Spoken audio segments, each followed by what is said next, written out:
So I'm trying to end the notion that our politics is secure. We know it's correct by not entering the very, very difficult debate. Are we correct? What is the right strategy now? What are the tactics we ought to adopt? Who can we be in alliances with? What is the strategic thing in this moment to go for? You know, the normal game of politics. It sort of, in a way, prevents us having to play that difficult game because we have another guarantee. We know it is because we thought it. And I think that, in a way, leads to a rather mechanistic kind of anti-racist politics. Not a thoughtful one, not a self-critical one, not a reflexive one. So by ending the guarantee, I don't mean by that, of course, you know, that it doesn't matter that it's black people or black politics that are involved. The reason why it matters is not because of what's in our genes, it's because of what's in our history. It's because black people have been in a certain position in society, in history, over a long period of time, that those are the conditions that they're in, and that's what they're fighting against. And of course, that matters. But then black, the term black, is referring to this long history of political and historical oppression. It's not referring to our genes. It's not referring to our biology. And in order to fight a politics which is effective at ending that oppression of black people, you have to ask, what is the right politics to do? You can't depend on the fact that it's blacks doing it, that this will guarantee in heaven that you're doing the right thing. So I want blacks to enter into what I think they've been rather reserved in doing, which is, you know, the hard graft of having arguments with their own fellows, with men and women who are black, about it. And that's a more difficult thing because, in a way, you have to mobilize effectively. You can't depend on just the race to take you to your political objective. And it's not, therefore, that I have a sort of counter politics to the existing politics of anti-racism to put into the space, but it's rather a sort of an approach to the political, yes, which I always see as not a practice which has any guarantees built into it. It's not, there is no law of history which tells you we will win, we may lose. Just as there's no law of history which will say human beings won't blow themselves to bits. They probably will. So one has to act in the notion that politics is always open. There's always the contingent of failure.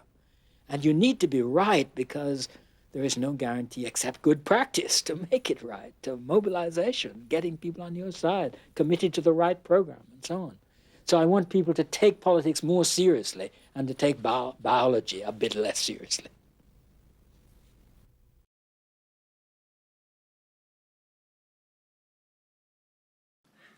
Good evening, everyone.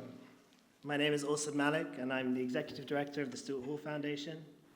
It's a real pleasure to welcome you all to our 8th annual Stuart Hall Public Conversation. We are truly honored to be joined tonight by you and the brilliant, the indomitable Françoise Vergès. Before we begin, a brief overview of the evening. I'll start with a few opening reflections to ground us all here together. Before introducing Françoise will then deliver her keynote, which will last around 45 minutes. After that, we'll take a 25-minute refreshment break. And we encourage you to stop by the Newham bookstore just outside and to say hello to our friends at Skin Deep Magazine, who have set up a really brilliant pop-up library at the back of the hall. They've recently released their 10-year anthology, so please do check it out. After the break, we'll return for a discussion and Q&A, which will be convened by my dear friend and director of the Decolonial Centre, the incisive and insightful Mohammed Elnaiem. We will end with a commissioned poem by Selina Nyulu, filmed by Alice Kanako, and around 6 o'clock. And then afterwards, if you can, please do stay and join us for some food and drinks before we close at 7:30. And fire exits are located to your right and to your left at the back of the hall.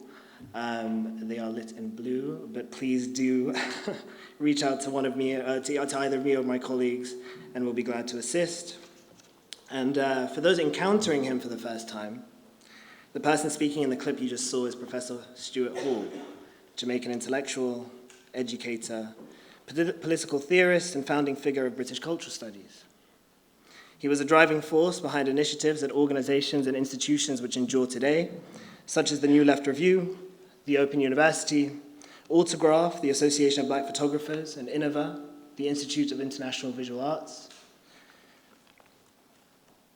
Stuart Hall is perhaps best known as a public intellectual whose work advanced Marxist theories and approaches while shaping popular understandings of concepts such as diaspora, representation, cultural identities, and the relationship between race and class. His influence endures among generations of scholars, artists, and organizers striving for racial and social justice under increasingly hostile and degenerative conditions. To those attending a Stuart Hall event for the first time, welcome.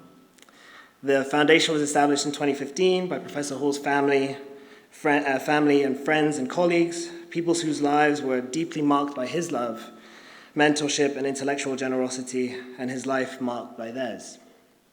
This year is our birth year, our 10th anniversary, 10 years of bridging the arts, academia, and activism in the spirit of Professor Hall's lifelong commitment to producing knowledge about our shared present in pursuit of a society at ease with difference. Our mission is to advance this commitment, to popularize critical thought through public education, and supporting the creative and intellectual development of new generations of practitioners and organizers who are challenging issues of inequality through their work. Tonight's event, our 8th annual Stuart Hall Public Conversation, is the opening of our 2025 program, In Search of Common Ground. This year's long series of events, conversations, community film screenings, and artists in conversation are dedicated to celebrating Professor Hall's life, legacy, and influence on practitioners and organizers working today. Let us take stock for a brief moment of our shared present. Just before last year's general election, our current government let it be known that they would, quote, treat the world as it is, not as we would wish it to be. Treat the world as it is, not as we would wish it to be. This has become the catchy slogan of Labour's political project, tasked with steering us all through climate catastrophe, global conflicts, economic decline, affordable housing shortages, inflation, the trashing of the international rules-based system, failing public services, soaring rents, and the normalization of global fascism and genocide. Progressive realism, they call it. This is the antidote. A political project committed, at least by name, to responding to crisis with maintenance, with holding the line, with stasis, with keeping things as they are or were. It's not entirely clear to me, but I'm trying to piece it together with you all nonetheless. Treat the world as it is, not as we would wish it to be. I thought about the implications of such a pledge in the context in which Labour seeks to apply it. If you dare tune into a morning broadcast in Britain, the host may remind you in one way or another, by invoking the language of the culture wars or otherwise, that we are living through polarizing times, referring, it seems, to the people rushing to either end of the political spectrum in a desperate search for alternative political projects after nearly 2 years of austerity, first in blue and now in red.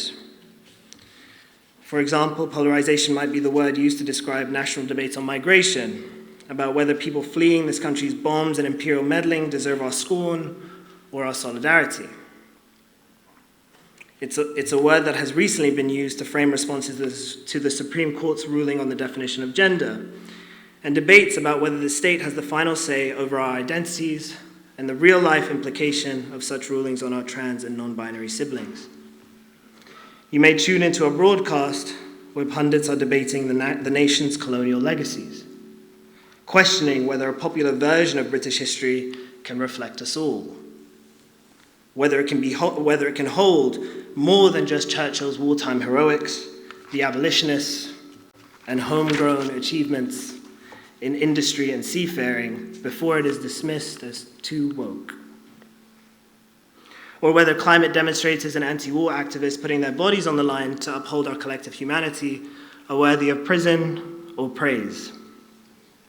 In such moments, the word polarizing might be taken at face value, as describing a political and cultural landscape in which divisions are rife, where the only sensible move, as demonstrated by our very grown-up, very managerial political class, is to mimic the far right while also clinging to a rightward-moving center position, gripping tightly to a world fading into the rear view during a moment of rapid social change. But what if we cast a different gaze upon the moment? Perhaps we ought to consider polarization as a symptom of deeper, irreversible ruptures, a sign that once settled categories, identities, and political allegiances have been dislodged from their common sense position. That once dominant understandings of society, of who we are and how we live together, no longer hold. That the stories we've relied on to make sense of the country's past and present in our curriculums, our museums, our stately commemorations and celebrations are coming undone. This unraveling, this loosening of the linchpins that once maintained a convincing sense of cohesion has created new openings in our political landscape, while also reinforcing familiar foreclosures, albeit inflected slightly differently. Consider this. Boris Johnson presided over one of the most diverse cabinets in British history in 2019.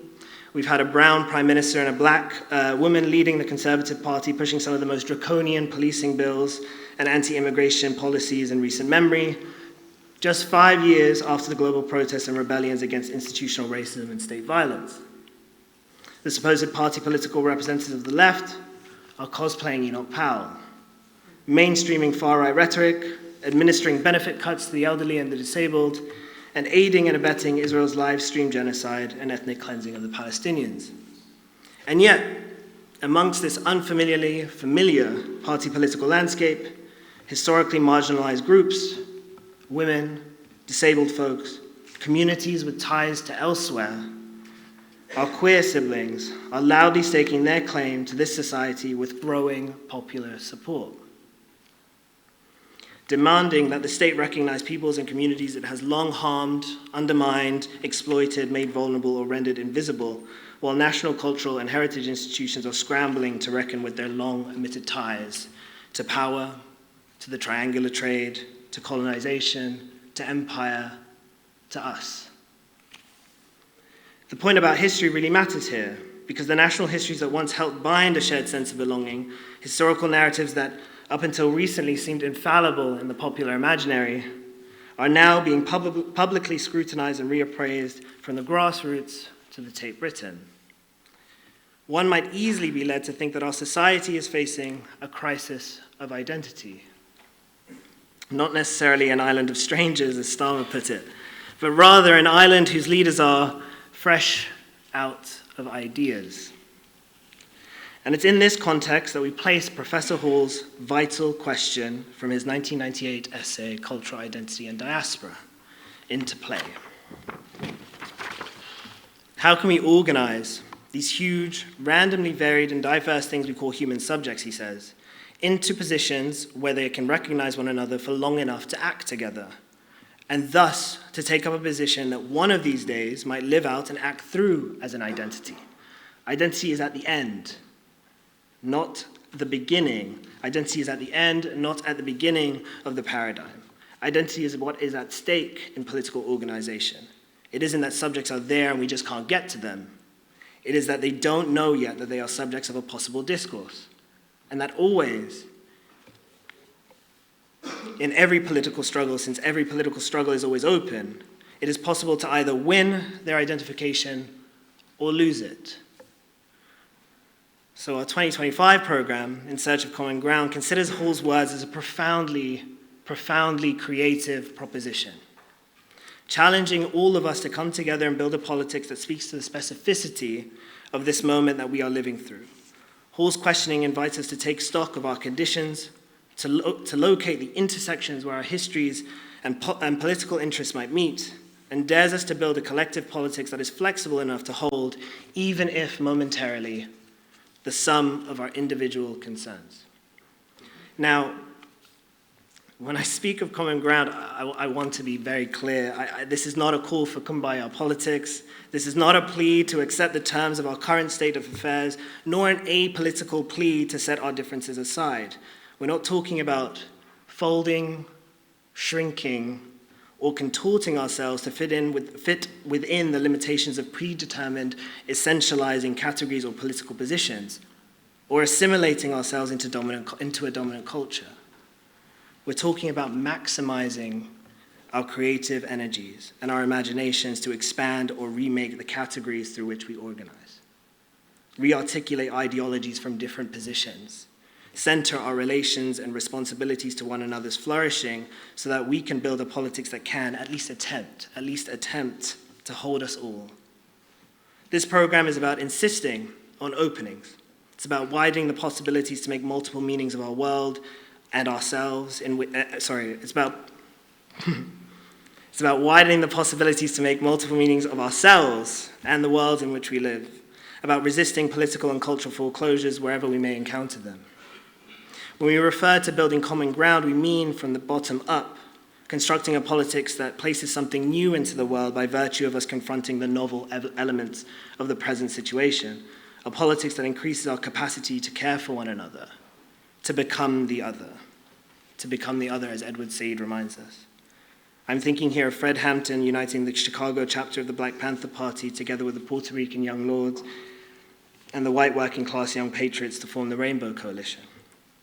I'm thinking of Frantz Fanon being further radicalized by his Muslim and Jewish Algerian comrades, helping him see the interrelations between the Antillians and the Africans struggling against French colonization on either side of the Atlantic. I'm thinking of Martin Luther King risking it all to express his solidarity with the Vietnamese fighting US imperialism. I'm thinking of the 1961 Afro-Asian Women's Conference in Cairo and the coming together of women from 37 countries working to understand one another's differences in order to expand their notion of liberation along local and global registers. I'm thinking of students from different backgrounds and religious affiliations setting up encampments in university lawns all around the world to stand with Palestine against the foreclosures that colonization, imperialism, apartheid, ethnic cleansing, and genocide necessitate. I'm thinking of C.L.R. James's offering to all of us. These are my ancestors. These are my people. They are yours too, if you want them. I'm thinking about all the times difference has expanded our political horizons far beyond the world as it is. Let us draw from our shared histories then, to help orient ourselves towards building a political project in which there is a possibility for all life to be affirmed. Let us expand our definitions of freedom so that we can build a common ground that is co-constitutive and ever-expanding, never predetermined, never static, never boundaried, never conditional, never frozen in time. Let us attempt to enact the following maxim: my freedom depends on your being free, and yours on mine. Not for any hope of certainty or assurances of victory, but solely for the purpose of developing a practice of recognition, of stretching ourselves to honor our responsibilities to one another's safety, of becoming the other. First, Professor Stuart Hall reminds us, there are no guarantees except good practice. And there are few luminaries better placed, better equipped to talk to us about good practice, about seizing the present, about orienting our political imaginations towards wholesale revolutionary change, toward the possibility of forging a future in which all life can flourish, in which all life is protected, than political scientist, activist, historian, film writer, public educator, and the author of Decolonial Feminisms, A Feminist History of Violence, and a Program of Absolute Disorder, the Françoise Vergès. So without further delay, please join me in giving a very warm, very, very warm welcome to Françoise for the 8th Stuart Hall Public Conversation.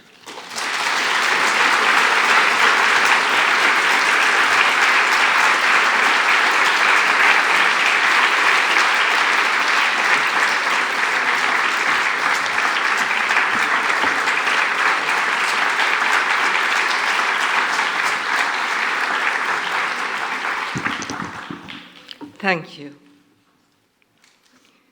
There will be no future unless we reappropriate the present. In 2024, I read the following exchange between two Palestinian women working as psychotherapists in a Gaza camp. To the question, "Are you okay?" the other answered, "No, I'm not. How can I be okay when I live in a tent, battling the sun, the heat, the cold, the lack of water and food? Am I okay? I'm not hurt, I'm not dead, but no, I'm not okay. I have lost both my past and my present. My past is buried under the rubble or scattered along the path of exile. I live in a present that no longer belongs to me. The sentence, I have lost both my past and my present, and I live in a present that no longer belongs to me, had a deep effect on me. I grew up with a strong investment in the future, with the promise of the coming liberation, with the call, one day, yes, one day, we will be free and embodied.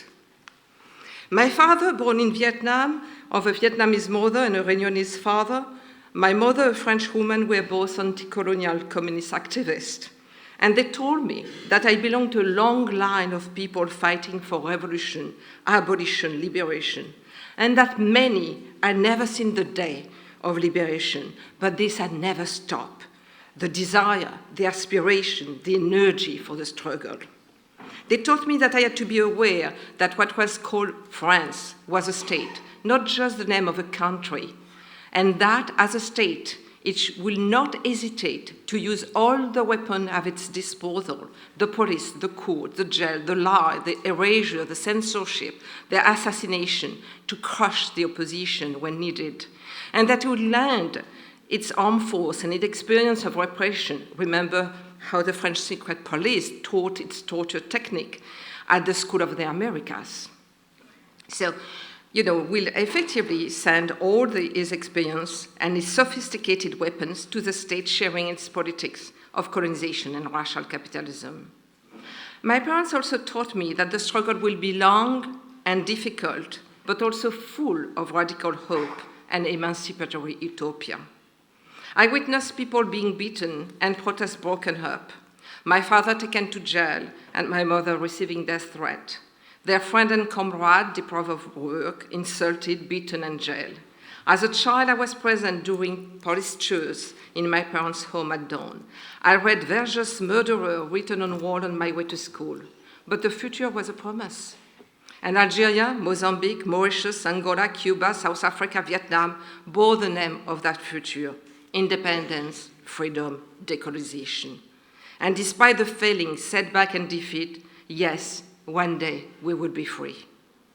But the word of that Palestinian woman questioned my trust in the future. What happened when we feel that we live in a present that no longer belongs to us? When the present is buried under the ruin of genocide, imperialist wars, catastrophic flood and fire, murderous anti-migrant policies, increased poverty, racism, Islamophobia, and life scattered on the route of exile.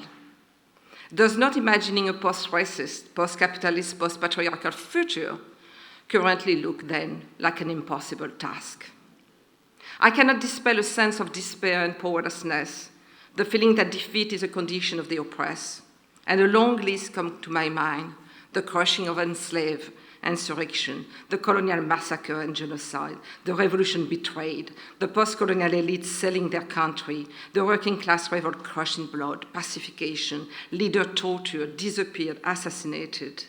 Marielle Franco, Patrice Lumumba, Malcolm X, Fred Hampton, Ben Barka, and also the less known Norman Ortiz, Jendu Menda, Angelita Yamunamu, and so many others, indigenous and trans activists paying the highest price: the long counter-revolution.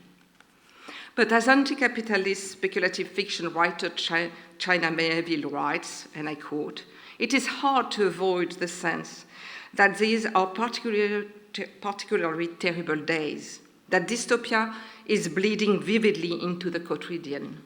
At this point, however, comes an obligatory warning about the historical ubiquity of the questionable belief that things have gotten worse, and of the sheer arrogance of despair, the aggrandizement that thinking that one lives in the worst time is there.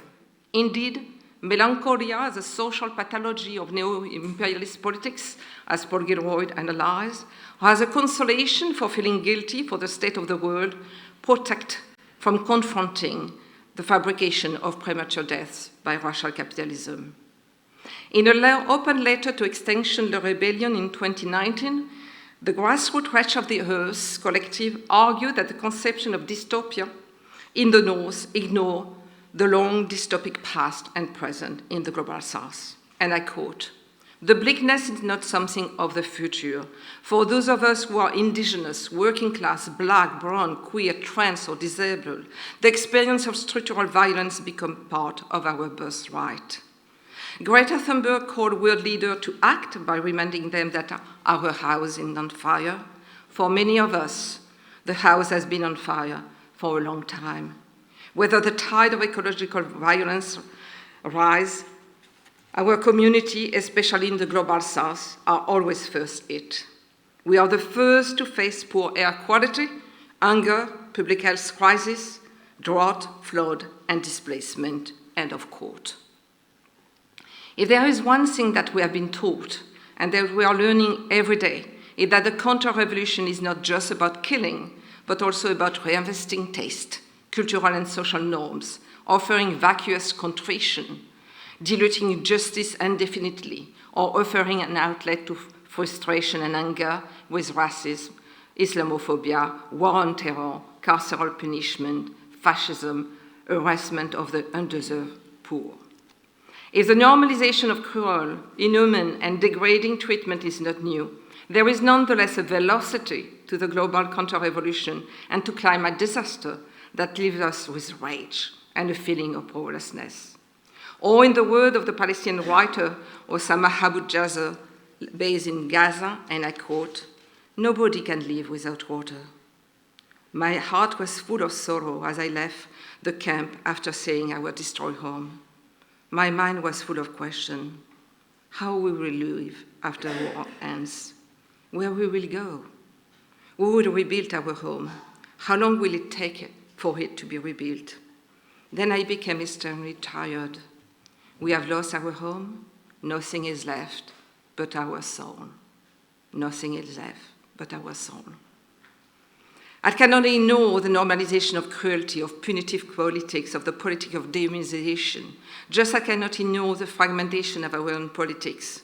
Emancipatory utopia have rapidly been crushed. Military coup, dictatorship, structural adjustment program, the stifling of dreams, incarceration. I know that despair is a weapon in the hand of racial capitalism and imperialism, and yet I know that we need to build common ground. There is no other choice. As Black Canadian writer and scholar Robin Maynard writes, to scholar Michelle Ishambe and artist Lehan Betasamuksake Simpson, and I quote, "All the world ending are not tragic, and some version of this world need to end. We hold dear and close all the reason to rejoice, the undying love of freedom, the joy of friendship." If there is a remark by Stuart Hall that carry with me every day, it is we must practice a politics without guarantee. We must practice emancipatory politics without guarantee. We must practice freedom in a world of unfreedom, and we must do it in the present. We cannot put things off until tomorrow when things will be better. What the struggle reveals, contradiction and conflict, alliance and complicities, joy and hopes, is made intelligible as we are fighting. Common ground must be reenacted, reimagined every day, because fear must be overcome and because enemy is relentless, because we must confront a massive propaganda machine that manufacture consent for politics that put profit over people. We hold the tension between mourning and radical hope. We weave the tapestry of common ground from the ashes. We know that the current genocide in Gaza is not an exceptional event. It is a repetition, or as Palestinians say, an episode in the long number. And we remember Aimé César's words, and I quote, "The hour of the barbarian is at hand, the modern barbarian, the American hour. Violence, excess, waste, mercantilism, bluff, stupidity, vulgarity, disorder," end of quote. But we also know that the narrative of common ground does not obey the rule of the last page, does not have a conclusion. The end in this narrative is just an intermediary position between two movements. There is no linear process of historical necessity.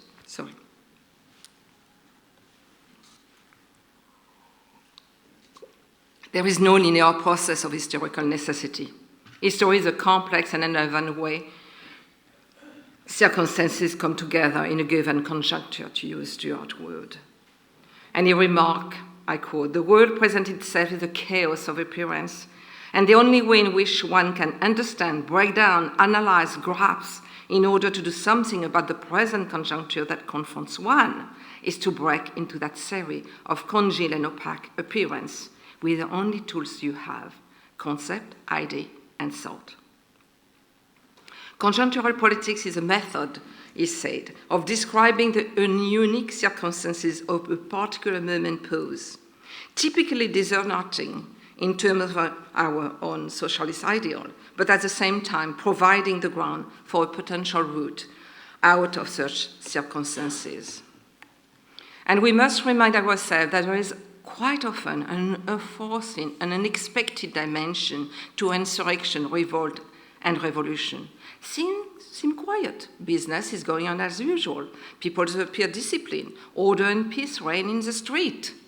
But the insurrectionist spirit is there, circulating underground. Its idea floating around, and suddenly its poem and song are taken up by the many, and anger finds its way in the street. Barricades are set up, squares are occupied.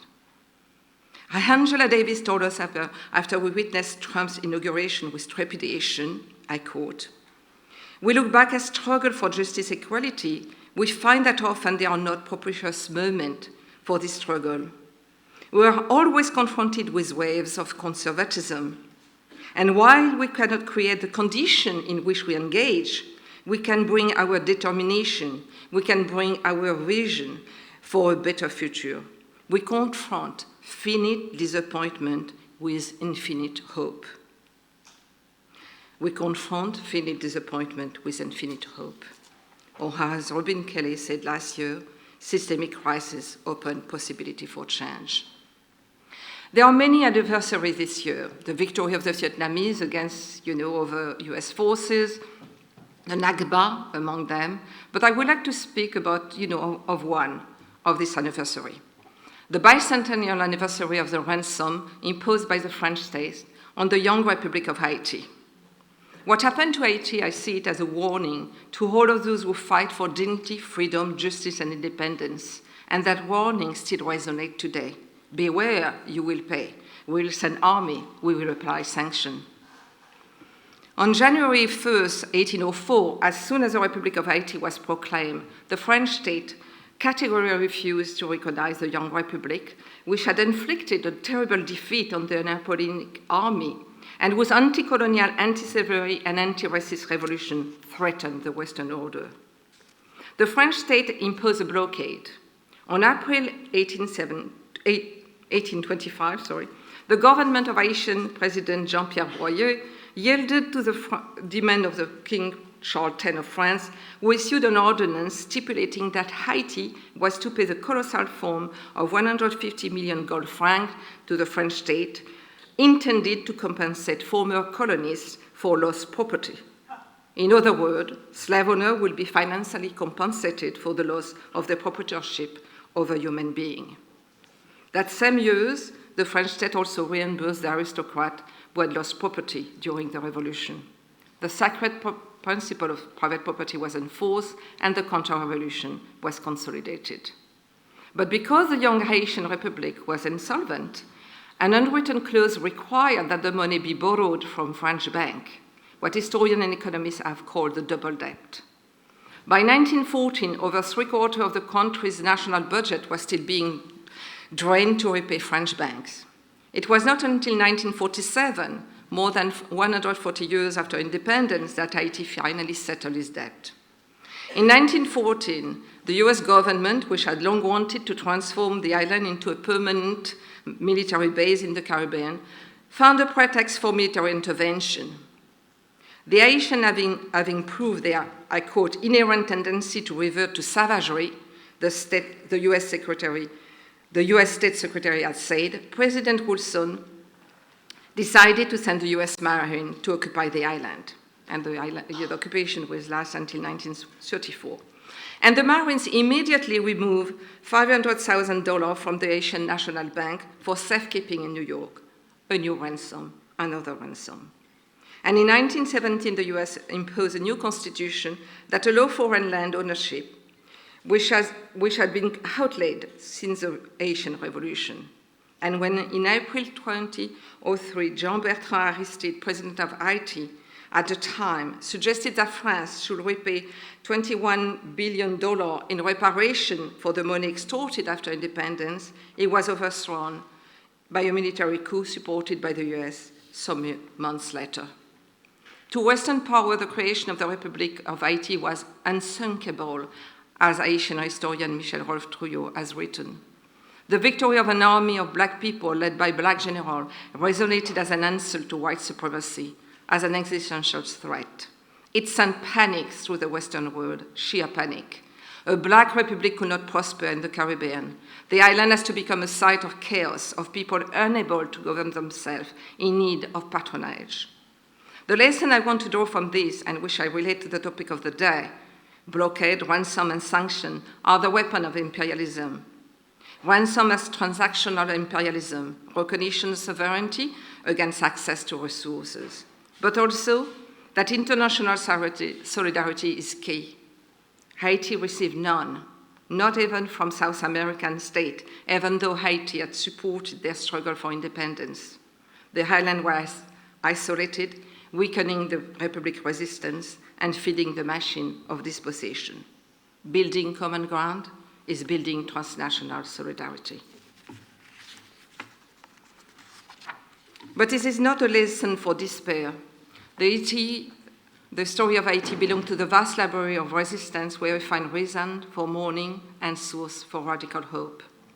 I would like to stay a little longer on punitive politics and look at the emergence of what Ruth Wilson Gilmore has called the anti-state state, which surfaced in the wake of the 1970s economic crisis and liberal capitalism crisis of legitimacy, and gained strength in the decades since, taking hold in both major political parties and surviving a catastrophic financial collapse a decade ago. Ruth Wilson Gilmore said that we have since been facing, I quote, the ascendance of anti-state state actors, people and parties who gain state power by denouncing state power, intent of slashing the last vestige of some social laws, while at the same time expanding the carceral and militarized function of the state. I am interested in that last version of punitive politics, which is still feeding governmental and international institutional policies, the one that racial neoliberalism, capitalism has promoted. And a little, reminder here. On January 15, 1970, a memo addressed to Richard Nixon, then the President of the United States, Democrat Senator Patrick Moynihan suggested, and I quote, that the time may have come when the issue of race could benefit for a period of benign neglect. He claimed that the cause of high crime rates in black neighborhoods and poverty was African American alienation from society due to their antisocial lifestyle, such as living in female-dominated households. Benign neglect would mean, for instance, that firefighting teams were to ignore black neighborhoods because fires were caused by black people's tendency to spontaneously start arson. Benign neglect condoned the abandonment of public services in black neighborhoods by representing them as dangerous, unhealthy, and deteriorated because of inner deficiency, female-headed household, and lack of positive role model. A lot have been written about that, as you know. Benign neglect has had a successful life. Thatcherism, socialist austerity policies in France, a return of the austerity policy imposed in the 1960s in the global south, destroying public health and education services, now imposed on European countries like Greece, Italy, and Portugal, and on the poor and racialized people in the global north. We perhaps could think at it as a shock in return, as Aimé Césaire argued for fascism in Discourse of Colonialism. Punitive politics are then normalized, and normalization slip into naturalization, and people imagine that locking people in cages or bombing civilians or sending generation after generation off to kill somebody else's children is all part of human nature. The category of crime was, and still is, central to the emergence of the anti-state state through what Stuart Hall has called a displacement, a discrepancy between threat and reaction that take the form of a mass moral panic. In Europe, the moral panic has taken the form of Islamophobia, the fear of migrant and refugee, of trans and queer people, and of the poor who refuse to work and live on benefit. I have been studying within this politics the structural denial of basic vital needs along racial and class line. Along also, has a heritage of the colonial racial division between clean and dirty. I study it also because I look at the growing gap between technological and scientific discovery, absolutely amazing every day, and the lack of satisfaction of basic vital needs for the many, which I mean by access to water, to hygienic product, to protection from the cold and the heat. Again, if nothing is new, the politic of humiliation and exhaustion, the weaponization of fatigue and stress that target the mind and the body in a world where the industry of wellness is flourishing, show a geography that set up stronger border between rich and poor, between the healthy and unhealthy. The living space of the poor and racialized is being constantly narrowed. And to me, it is important to free the issue of the satisfaction of vital needs from humanitarianism and to make them again a terrain for building common ground and for political struggle. Description of life in refugee camp, in detention camp, in temporary housing, in women refuge, in migrants hostel, in prison, in youth education center and psychiatric ward, in hospice for the elderly, all paint a picture of organized neglect. Lack of water, overpopulated cell and rooms, dirty toilet, one shower for 10 or 20 people, no warm water, dirty shit, no soap, bad shampoo, cockroaches, rats, peeling pants, bad smell, bad food. All this is absolutely a choice, a political choice. But also, when we learn that Amazon and slaughterhouse workers in the US are forced to wear diapers because of restricted access to toilets, when we also learn that female survivors after earthquake, flood, of mega fire, and we can think of Pakistan in 2022 or Turkey in 2023, and they will learn that these girls and women find it very difficult to ask for sanitary pads, that pregnant women have found no basic medical care, no medical support for themselves and their newborn, that miscarriage has risen drastically, that they have found no food, no security, that girls and women suffer incredible number of urinary tract infection. But also when we learn that girls in the UK, US and Poland, that teenagers who cannot afford to buy sanitary pads and have to use piece of paper and clothes. This is for me a political question and not a humanitarian question. When the elemental needs of racialized women are considered insignificant and trivial, I think this is a political question and not a humanitarian issue. In Gaza refugee camp, Palestinian women who have been forced to cut pieces of tent for making sanitary pads express what it means to be deprived of vital needs, and I quote, "We had no bathroom, no running water, no electricity. In the tent, there was no such things as me. It was a space for survival and nothing else. Breastfeeding my child at the time was a suffocating task, physically and psychologically. Having a room, my son, an ordinary privilege to most people, but this war has taught us the precious value of basic necessity. I have no strength left and no patience for the utter lack of privacy. I'm just a woman who wants to close the door behind her and a space to be alone to cry in. I want to be me again." All this is repeated in Congo and Sudan, but also London, Paris, or New York. Intimacy is a privilege. Racialized men are not preserved. They too are deprived of vital needs. When in February 2023, Israel National Security Minister Itamar Ben-Gvir told the Israel Prison Service to reduce the amount of time that Palestinian security prisoners were allowed to shower and to remove oven, saying he wanted to deny imprisoned terrorists perks, including fresh baked pita, he was clearly summarizing the politic of denial of vital needs, and which are degrade, humiliate, punish. Structurally racist built environment make black and brown people, Arabs, indigenous women and men, trans and queer people, and the underserving poor all more susceptible to premature death. Scarcity is organized. But if people's vital needs are not fulfilled, the neoliberal narrative goes, it has nothing to do with organized abandonment, but everything to do with state bureaucracy, laziness, lack of personal effort, migrant, queer, refugee, and trans. Racism, cruelty, meanness are rewarded, and fascism gives an outlet to frustration and resentment. Ruling class are assured that police will be done for them. They also organize the fact that waste is externalized for them surrounding, dumped in poor neighborhood and in the global south, and that the cleaning up of their beaches, golf course, and neighborhood will be done by the people that descend to this unclean place. They support the greening and gentrification of poor neighborhood in the name of environmental policy, but they want to keep a touch of working class or ethnicity for decor. They encourage the creation of enclave in the form of luxurious resort in the global south for their own enjoyment, for hunting, sunbathing, admiring birds, getting massage, resting in luxury. They want forest, bird, and butterfly, but protected from the presence of the racialized and the poor, who are allowed to enter their enclave only as deliverers, sex workers, cleaner, gardener, cooks, or nannies. Social and racial segregation are reorganized with the argument for a better and safer environment.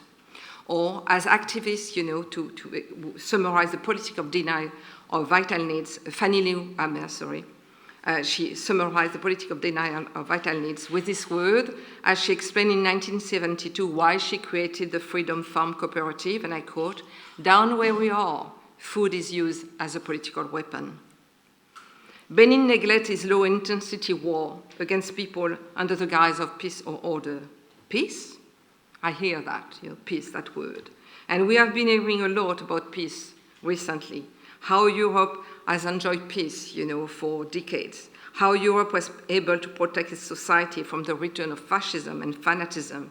But what kind of peace is this when genocide is underway in Palestine, when European governments are calling for an intensification of militarization, when India suspended the 1960 Indian Water Treaty with Pakistan, and a senior Indian official is rowing to ensure that not even a drop of water will go to Pakistan. When a proxy war between Saudi Arabia and the United Arab Emirates is destroying Sudan, when Yemen is being bombed by superior power, when leaders have dreams of great Russia, great China, great this, great that, should then we not reappropriate the meaning of peace? Should we not free peace from the hand covered with blood and reappropriate it as a terrain for building common grounds? On May 8, the German foreign minister released a 4-minute clip directed by the Merchelmeyer, German award-winning filmmaker Wim Wenders, and the clip was called "The Keys to Freedom." We stand, Wenders said in the clip, as a reminder that peace cannot be taken for granted. Wenders is filmed visiting the French school in Reims, where the Nazi Army Chief of Staff, General Afrajold, signed the Nazi Germany total surrender during the night of March 8, 1945. The decree was ratified in Berlin the following day on the insistence of the Soviet Union. In the clip, archived with dramatic music accompanying the Nazi general entry in the school, as we hear Wenders' voice. And I quote, 12 years of terror, 6 years of war, the Holocaust, the worst crime the world has ever known, and here, in a school in Reims. Wenders is very touched by the sight of a set of keys in the school museum. They are those that the US Commander-in-Chief returned to the Reims mayor after the ceremony saying, "These are the keys to the freedom of the world." But the peace broker in that schoolhouse is now under threat, Wenders say. And he said, "I have lived 80 years in peace, a peace the night in this school brought us all. Today, in its 4th year, there is war in Europe again. It is also a war against Europe. It's now up to us to take the keys to freedom in our own hand." I don't know if Wenders is aware of the symbolism of the key among Palestinian refugees, but whether he is or not, his choice to situate the importance of the keys to freedom in Europe says a lot. He has learned nothing in the 80 years of his life. Nothing about Hiroshima, Nagasaki, the war in Vietnam, Cameroon, Algeria, Iraq, Afghanistan, Congo, Kashmir, Guatemala, Salvador. It is not peace for everyone. So, was it one of these moments when history brings together events whose proximity revealed what should have remained marginalized? Victory over the Nazi and 18 months of bombing, starvation, drone killing, massive arrest of children, women and men in Gaza by the state with justification rests heavily on never again. But as the affirmation of the universal all human are created equal was in fact selective, never again is not for everyone. Was Europe called peace has been at the expense of war waged against people around the world. The Pax Americana that was instituted after World War II and which is, according to media and politicians, threatened by Trump at the moment, was a systemic organization of a militarized world under US leadership, and the creation of institutions, the World Bank, the IMF, the World Trade Organization, and NATO, in charge of enforcing the domination of the US dollar and of preserving the interests of its economic system. There have been no peace, but continuous war against people's aspiration for freedom and decolonization. This peace, that what the European called peace, was Roland Luxembourg in a 1911 text called Armed Peace, the other face of militarism. Militarism being once, the war, direct war, and armed peace. In a 1929 interview, South African activist Innocent Sekode, co-founder in 2005 of the South African shack dweller movement and of the University of the Poor, explained what he meant by living politics and living communism. A living politic, he said, I quote, is not a politic that requires a formal education. A living politic is a politic that is easily understood. It is a politic that knows that we have no water, but that in fact we all deserve water. It is a politic that everyone must have electricity. That understanding that they are not toilets, but that in fact they should be toilets, is a living politics.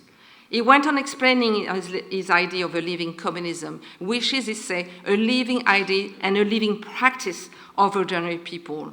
The idea is a full and real equality of everyone without exception. The practice, well, a community must collectively own or forcefully take collective ownership of natural resources, especially the water supply, the land, and the food. Every community is rightfully entitled to this resource. What is needed for your life, for your safety, for your dignity, should always be the starting point of living communism. To the demand for living communism had what indigenous women in Guatemala called a life of plenty. I answered to the invitation by Romin Maynard to practice rehearsal for living, which means practicing friendship and solidarity, kinship and connection in a world shattering under the intersection crisis of pandemic, police killing, and climate catastrophe. I followed the advice of Avia Sarade and Shanice Octavia McBean, who say, to work toward the wider goal of seizing the land, natural resources, and wealth stolen from us by capitalism. Abolition must work in service of proletarian revolution. Abolition is not a blueprint, like politics should not be with guarantee. It is a method for common ground. It is in the context of organized restriction of life, of the fabrication of premature death, in the context of the politic of cruelty that we must find infinite hope. We will not find it in the politic of appeal, by being the perfect victim, or by curating the native as respectable, as Palestinian writer Mohammed El-Kurd argued in his defense of the Palestinian condition of resistance and refusal, what they call sumud, the unique iteration of resilience and steadfastness developed by Palestinians in response to their experience of Nakba. El tiempo de la revolución es ahora. Argentina feminists shouted when they were protesting, the time of the revolution is now.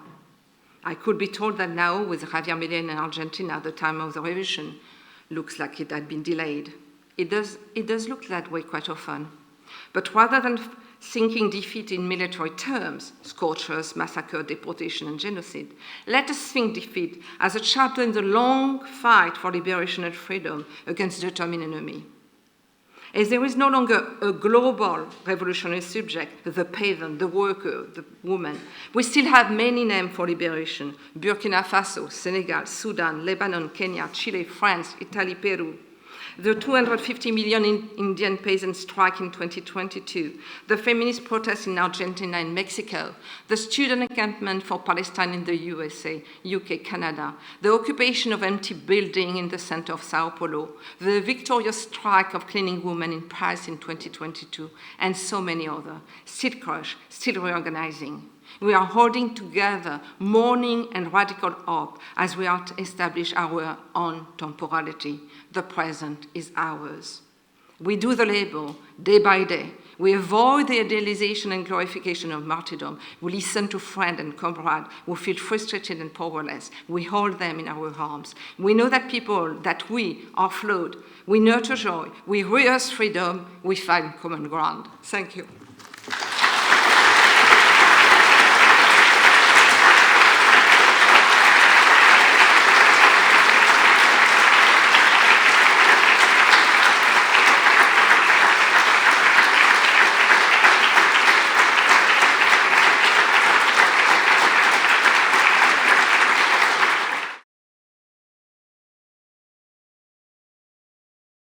So I'd like to take this opportunity to welcome my dear friend Mohammed Elnaiem. Mohammed is a researcher and author and director of the Decolonial Centre, a Pluto educational trust project dedicated to anti-colonial and decolonial political education. His former column, Black Radicals, ran for 2 years on JSTOR Daily. He has published for news and political analysis outlets including Al Jazeera, New Internationalist, Jacobin Magazine, The Funambulist, Africa as a Country, World Politics Review, The Global African Worker, New Frame, Raw Magazine, and Toward Freedom. In his writing and research, he has explored various topics, including blackness, the Sudanese revolution, reparations movements, the history of slavery and imperialism, and the relationship between capitalism, colonialism, and patriarchy. Mohammed and Françoise will be in conversation with one another for 40 minutes before Mohammed convenes the audience Q&A. On the topic of the Q&A, and I say this with the utmost kindness, please keep your questions short. Please ensure that they are indeed questions, please, rather than statements, and try and leave as much room as possible for others to contribute, okay? Please, please, please, please. You will be cut off, actually, I have to say, you will, okay? We have a reception afterwards, as I've mentioned, where much more time for informal conversations, so we'll be able to, ask questions at our leisure. So thank you all, and please join me again giving a very warm welcome to Mohammed Elnaiem. Over to you, Mohammed.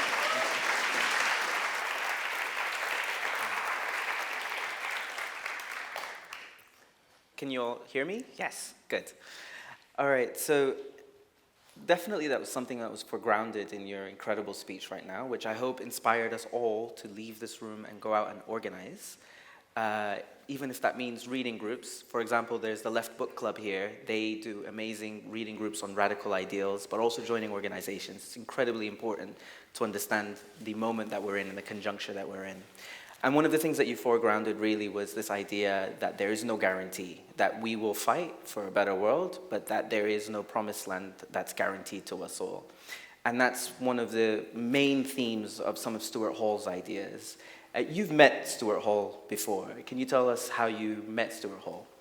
Yes, in 96, I was doing my PhD in Berkeley, and I was contacted by Isaac Julian, who was doing the film on Fanon, and and interviewed me, and so we came to Europe, and there was a conference at the ICA, and I met Stuart Hall then, and there is something, because listening to him again, that for me, it's his voice. His voice, I mean, the way he speaks and the tone, that I hear something of the, I don't know, but the voice was absolutely for me very important. And so, and then after we had this, during the documentary with Okwi and Vezon as curator, Okwi wanted to do something on queerization, one of the platforms, so we met in St. Lucia. and there was Derek Walcott, and there was Stuart. And what interesting thing was to bring the processes of colonization of the Caribbean with those of the Indian Ocean. So they two would meet because they are not exactly the same kind of thing. And so for me, and then when I work at Sussex University and then at Goldsmiths, I met Stuart once in a while, but his writing, his thinking, but also his commitment for me were very, absolutely very,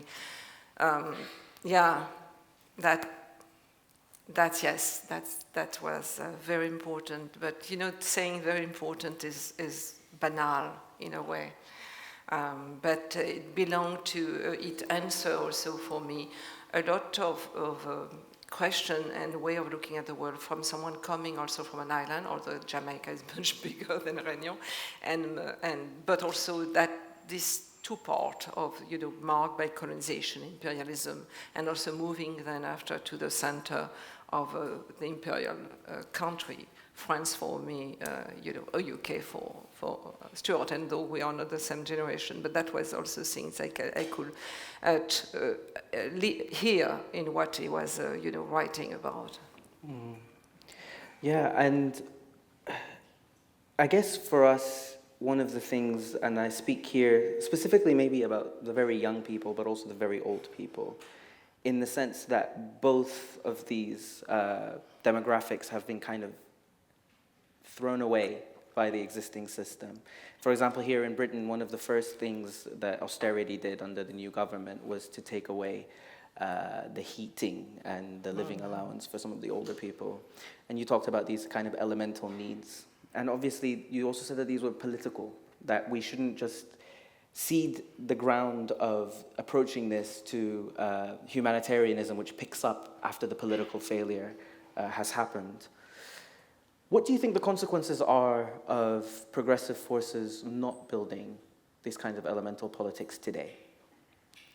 Well, it's when, for instance, they talk, it's a political, or what it's called ordinary people. I think it's very extremely important. I mean, especially in Europe, I mean, the life has totally abandoned.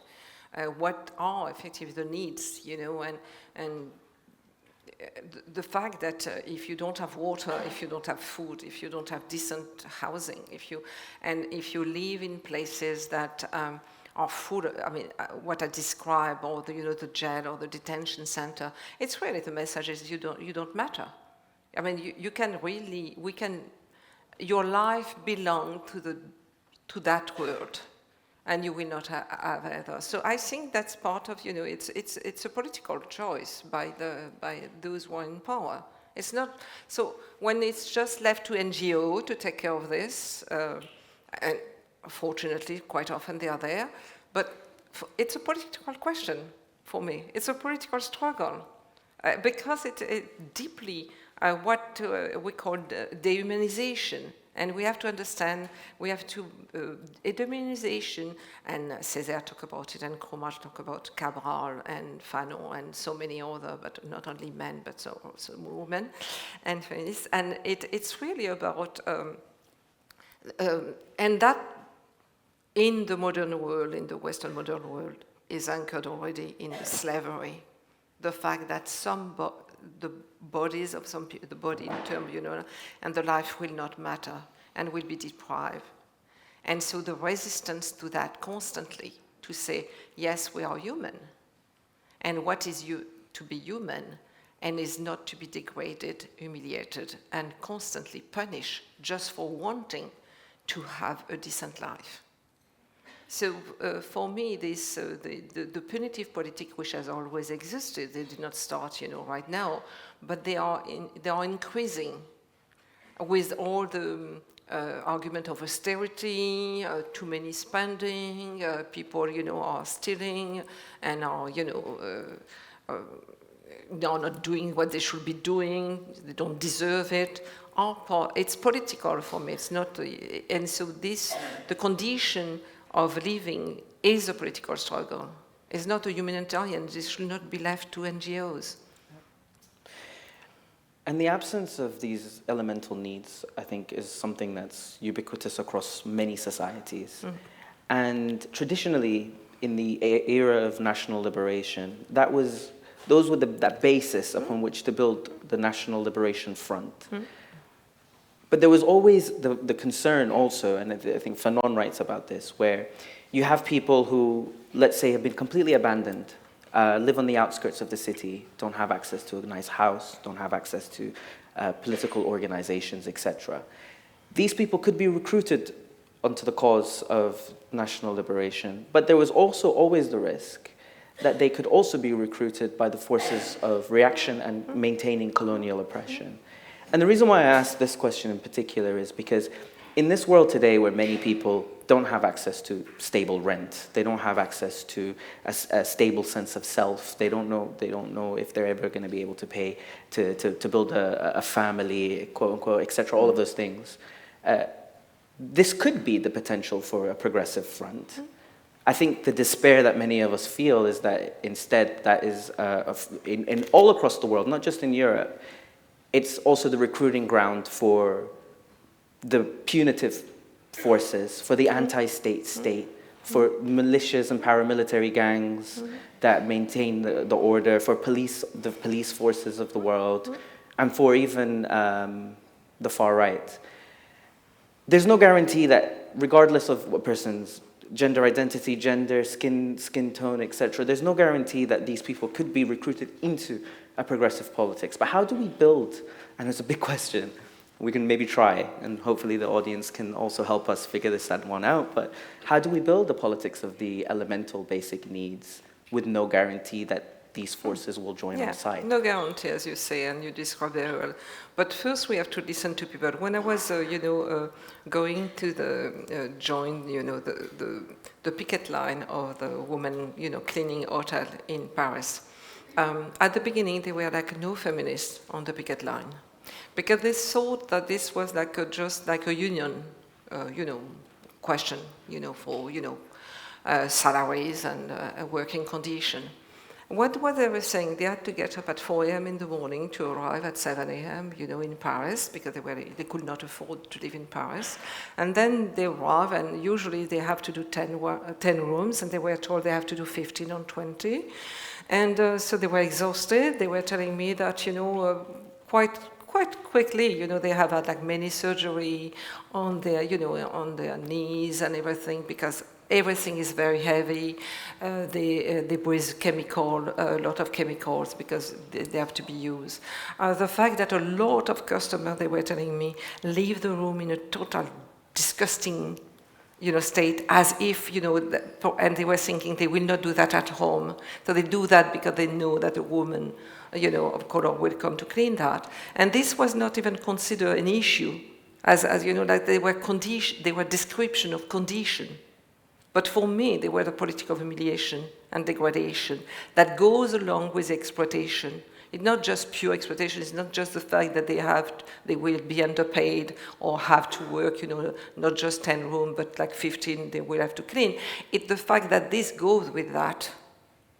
And so this part of the political struggle, and they were explaining it, and it was quite difficult. Even the union at the beginning was like wanted to focus on salary and working condition, because this is what is being heard. This is what people would grasp right away, because that's the vocabulary of struggle.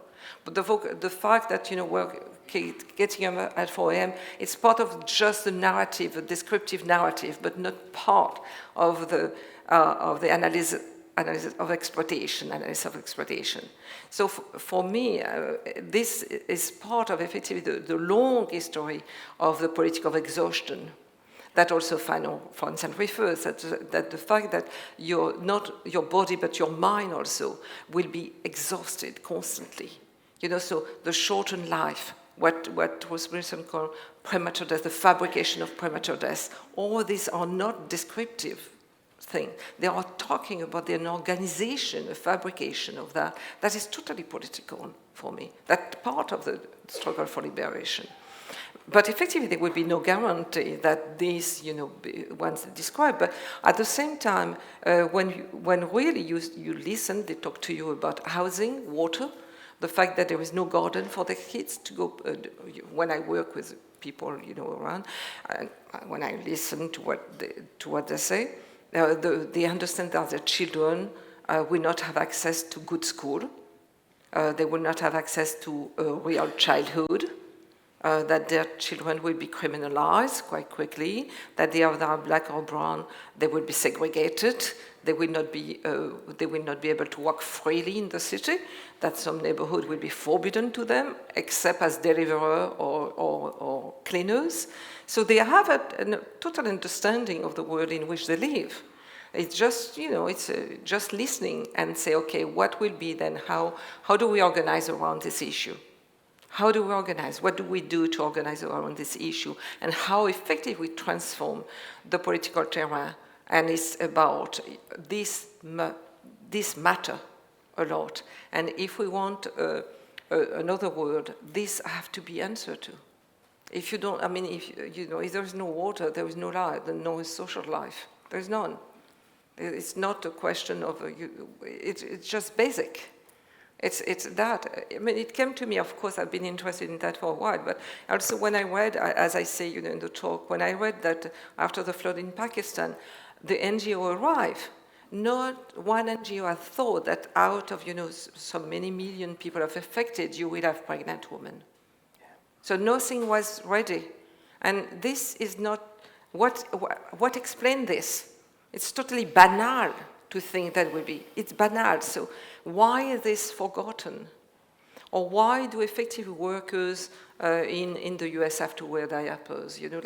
So for me, all these different examples show the fact that this politic of degradation are part. It's a political question. It's part of the dehumanization. And racism or Islamophobia, the constant reminder that you don't deserve a good life, a decent life. Yeah. And I think what concerns us the most is then the right wing sweep in and they say, we've got very easy answers to these problems. It's your neighbor, it's the migrant, it's the reason why you don't feel. And there's one thing that I wanted to get back to, which is the crisis of men, specifically masculinity, yeah?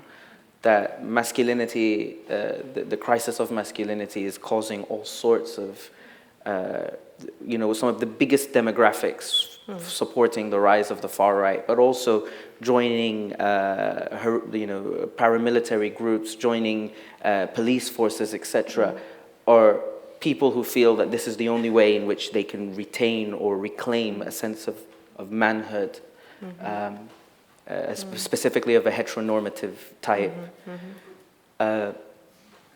How with this obstacle and the easy answers of the far right, I know it's hard to keep on coming back to this, but how do we advance in elemental politics, but also have a vision, right? I mean, the older generations of national liberation, regardless of how difficult things went in the post-colonial state, had quite a coherent vision of what liberation would look like. I think one of the things that we're struggling with, me, for example, as someone who's incredibly pessimistic, considering the fact that I was one of many people who was very enthusiastic about the Sudanese revolution, and now I'm one of many Sudanese people whose entire family is displaced because of the forces of counter-revolution. How does someone like me, for example, develop a positive vision on the elemental politics of the type that you were talking about, the living communism, was it called? Yeah. I mean, I was, because I was interested by that proposition by Zikode, when the fact that they say, if we don't have water, we need water. If we don't have toilet, we deserve toilet. So it's effectively these basic needs are the ground for struggle. But to go back to the question of young men being seduced by this, and effectively we know that Javier Milei was elected by a majority of young men who felt totally, who identify with his, his machismo. And we could talk about so many other places. There are many things we could say about that. I mean, there is this book by Sayak Valencia, this feminist, the Mexican feminist, called Gore Capitalism, and in which she analyzed why so many young men at the border of Mexico to the US join the gang and contribute to femicide and also the dememberment of women that they rape and so on, and that is thrown garbage pile. So all this contributing to say, this is what we do to women. This is what we do to a female body. And so it does not go just with, just one act. It has to be followed by deep degradation and deep cruelty. And she said that effectively that we have to see that it's not what Fanon said that these young men will, embrace revolution and liberation. They embrace that because what has become also what to become a man is to the capacity to kill. Are you capable of killing without, without affect? Then you become a man. Then this is, that.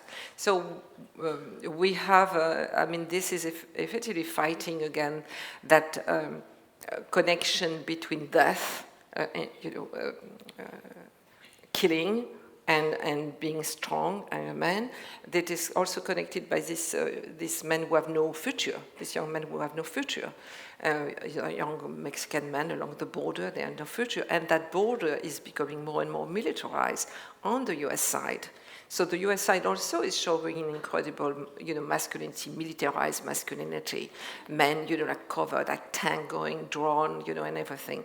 So that very imperialist masculinity on the other side is a weaker masculinity, but extremely cruel, that is effectively through the image and TV series we see. But this other also incredible violent masculinity, since it's where uniform and as whiteness, but it's the mirror image of that on the other side of the border. And it also has to do with what we know, the collapse of the economy, the structural adjustment program, leaving nothing. There is no job, there is no work, there is no future, like none. And the young women can still be, hired in a factory, whether they are in Cambodia, Bangladesh, or Mexico, the maquiladoras, to do fast fashion or whatever. Men, much less. So there is also, through the organization of racial capitalism globally now, a way in which that the masculine working class is not as needed as it used to be, except, perhaps in the mine of Congo, etc. But so what is left is to join a gang or to join a militia, because then you will nonetheless have access to some income, or at least through the power, you will be able to steal, to rape, and to... So it's not a question of masculinity that is in crisis, because otherwise we would just focus on just the gender aspect, but the way in which effectively the reorganization of racial capitalism today does not need what constituted the working class, whether in the West or in the global South, because you did add the working class in Senegal or Kenya or Argentina. And so this is being totally destroyed by the reorganization and the fact that what is needed is more a very low-paid job, like the really or gang. So you are either you are a deliverer, or you are a gang member, or you are there, And the fact that effectively what we have to understand, the two go together. So this is why also I kind of talk about slavery, because we think that slavery has been abolished, but slavery works with that. You have the two together. There is no contradiction. In fact, the working of capitalism require that you have this, enslave, but require also the gang, require this. In fact, these are the kids, but the guys who are at the head of this organization haven't totally understood the capitalist system. They know how to trade, they know where to invest, they learn what are the roots of commerce, they invest it, they put their money in bank. This is, in fact, the monstrous side But they know how to do it. They have lawyers. I mean, they know how to work. They use, in fact, the tools of what are. But what they deal in is drugs or sex work or things like that. But the way they organize themselves and the way they even the hierarchy they have and so on, it's a mirror of what exists. They are very smart. They know. They look at how it works. And they know also how to buy a certain respectability at one point. They will buy art. They will become private collector of art. They will have, they will enter a certain respectability, and they will organize. And you have the lower member that you described. These kids who will kill, and I have no clue. And who will and have usually a very short life. Very short life, and as you say also, will be those who are the small soldiers of smuggling people who will effectively exploit people who want to just flee. So what we see, it's I mean, there is no other way than to try to grab a piece of that economy. And to find, where in that, all this which is offered, the one you can get, you can grasp. So moralism will not get us anywhere. And so they are at the gang things is very complicated because sometimes, as you do know, in some places, they will also contribute to the social life of poor neighborhood, right? They will be protectors, or they will say, okay, we will, ensure order in these places. So all this has to be also looked at, and because otherwise we're going to get on the war and on drugs, which has just, has brought more violence, and absolutely more violence and more militarization, much more militarization. Yeah, and you mentioned Haiti. I think Haiti is an important case study. I'm also trying to get us to think more about the global South and in the politics that we do, and link that to some of the struggles we're dealing with here. Because right now, for example, Port-au-Prince has been completely taken over by these kinds of groups which you're talking about, and at the same time, the imperialist response have just as much, which is the joint forces led by Kenya, but really led by the United States, have just as much been implicated in abuse and torture and sexual violence as well. So these different regimes of masculinity, and you link these things which may seem very far off to also the crisis that people, particularly many young men who are the ones who are driving a lot of this shift to the far right, in the sense that, maybe in their parents' or grandparents' time, the Fordist family, the family wage, the man goes out to work and there's a housewife waiting at home with kids, that is materially impossible. And it also maybe, that material impossibility contributes to the vicious hatred of trans people today, because trans existence itself, of people saying we will be comfortable being who we are in a world where you're not able to be the promised, the thing that society promises you, also creates a kind of crisis which turns into all of these things. So we understand in the conjuncture that we're in that we have no guarantees. We also understand that the absence of a politics for elemental basic needs is creating a vacuum which is leading to all sorts of stuff. That's a very bleak picture, obviously, of the world that we live in. But we have to understand that, for instance, that counter-revolution, I mean, there is a long counter-revolution and there are movements of intensity. This is very intense. But we could also perhaps suggest that it is so because of the incredible panic that has taken over the ruling elite. They saw trans people in the street. They saw, young people for Palestine, like totally challenging university and, putting their future on the line. They are they saw feminists in Mexico, Argentina, like having no fear, attacking the police, also creating alliance with other groups in Argentina or in Chile, elsewhere, indigenous people claiming much more forcefully. A lot of environmental activists in Central America and South America are indigenous people. So it was like coming the challenge to patriarchy and racial capitalism, and also what happened in Palestine brought to light what in a way that has never been to that extent, I think, what is settler colonialism. So colonization, colonialism, settler colonialism. We're seeing it's not 19th century, it's happening now. This is what we see now. So it's also part of the education that, the young people are grasping. And so the return of the word decolonization and decolonial, that perhaps, of course, are right away grabbed by a museum and other institutions. But, in this interest, it's not just that. We know the capacity of, pacifying and grabbing, but it's not just that. There is really something happening now. There is a shift.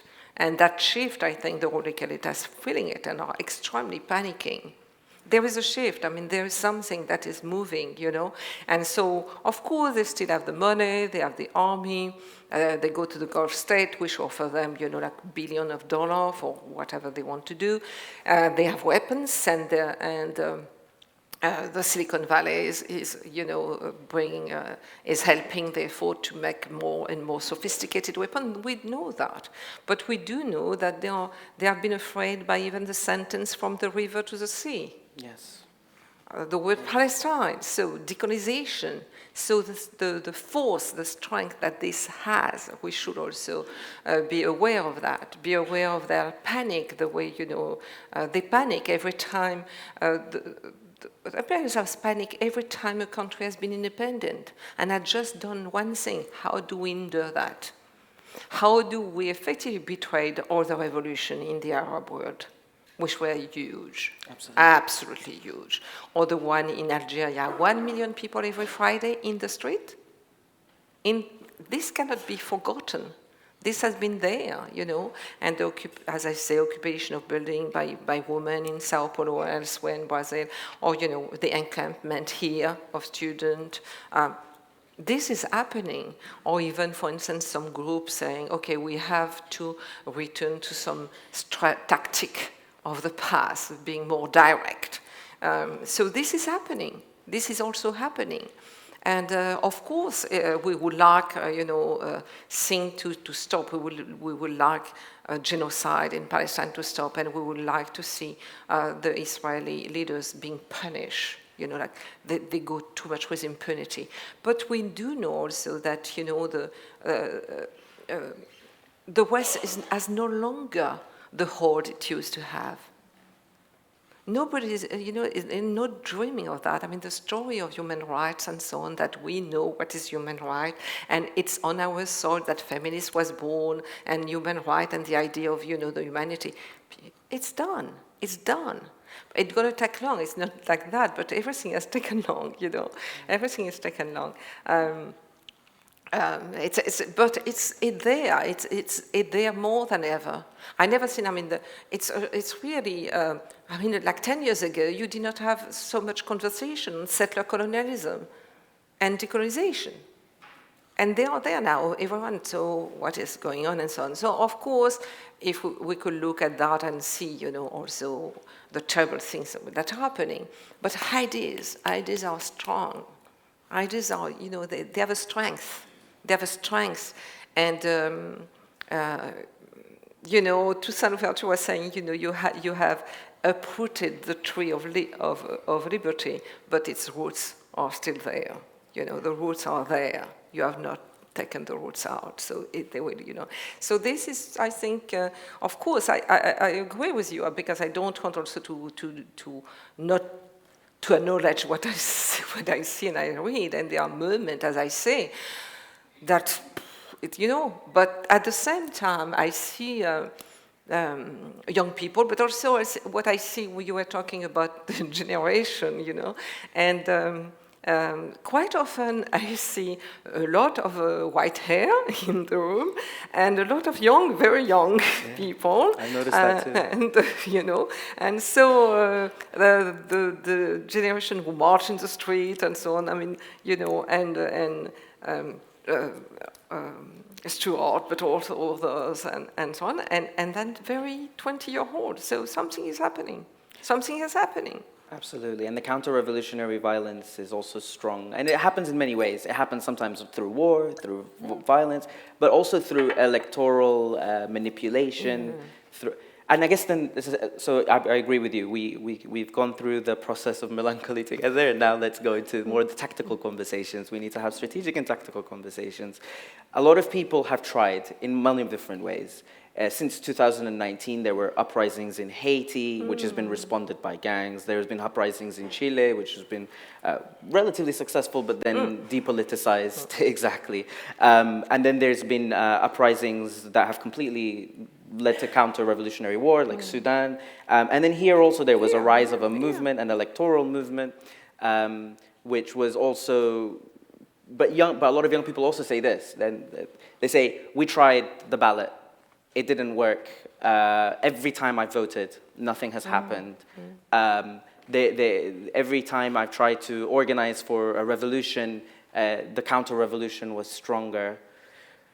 So a lot of people are starting from this position of defeat, but they haven't given up, as we see by the brave encampments, the people fighting for their local counties to get the pensions out of the arms industry in Israel, etc. So in this moment of defeat, how do we build a politics of the elemental? Okay. I will also answer to the question of defeat.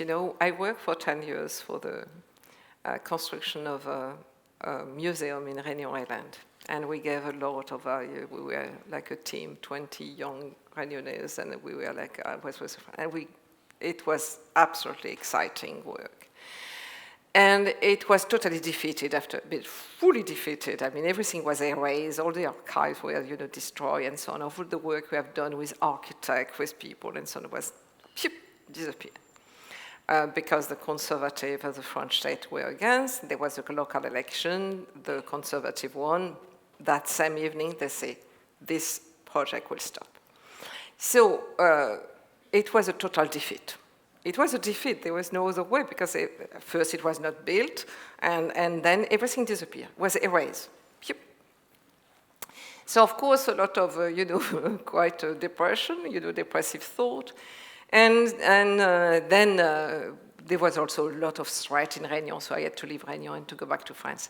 And once I read an interview with Eric Hobsbawm, right, the historian, Marxist historian. And in it, I paraphrase because I cannot remember exactly the word, but he says, I have been faithful to an idea all my life, which is communism, and it has been defeated. And he says, but defeat sharpened the mind. It makes you think. And victory may make you complacent. And I said to myself, okay, let's sharpen my mind. Let's understand why you really lost. Beside, of course, being like totally, what to do, like depressed. And it was quite, it gave me a lot of, because I had to understand why it was not just because the conservative did not want it, how also forces that we thought would be our allies betrayed us, why they betrayed us, what was that, what in our project that we thought was so beautiful and so wonderful threatened the order, to why, why effectively we thought that what we thought was smart and quite intelligent was a threat, and why was it a threat? Not just because it was, we were a bunch of Islamo-leftists for these people, or wokists, or whatever. No, what was the idea that threatened, And that was important for us to understand. It was not just built a museum, because after all, we would have been some kind of multicultural blah blah museum would be okay, with something about slavery that was bad because everyone now agreed it was bad. But we challenged the colonial temporality we say it's not French colonialism that gave us birth. We were born from the Indian Ocean. The people who were brought to that island came from very developed culture, civilization, and social organization. So our temporality and our spatiality will be that. And France will be in the periphery. And that was too much. That was too much. And so what we understood is like, in fact, we underestimated to what extent we were threatening. Through that idea, and then the second idea was to have a museum without object, we were threatening something very deep. Something very deep. It was not just, it could not exist. A museum could exist, but not with this idea, So this is also, I would say, about defeat, sharpen our mind. Absolutely. It's not, it's an episode. And of course the enemy, have we ever known, a racist or a fascist say, oh, I'm sorry, let's listen to you? No. Yeah. No. Well, we've got, I've been told that we've got a minute left, so we've got to shift, but basically, where we may be defeated, sharpen your minds. And please, everyone, sharpen your minds because it's going to get rough. And with that said, I would like to allow you all to show me your sharpened minds right now in the question and answers session. We've got one there. I'm having trouble. You see something? You see? I'm having trouble seeing, but we've got one there. Let's start there. So is there a microphone or? Yeah, microphone. Right. I didn't. Thank you very much for the conversation today. And I just have two particular questions about one. You mentioned freedom and opportunity. Yeah, well, you mentioned freedom and opportunity, and I was just wondering, what do you mean by those two specific things?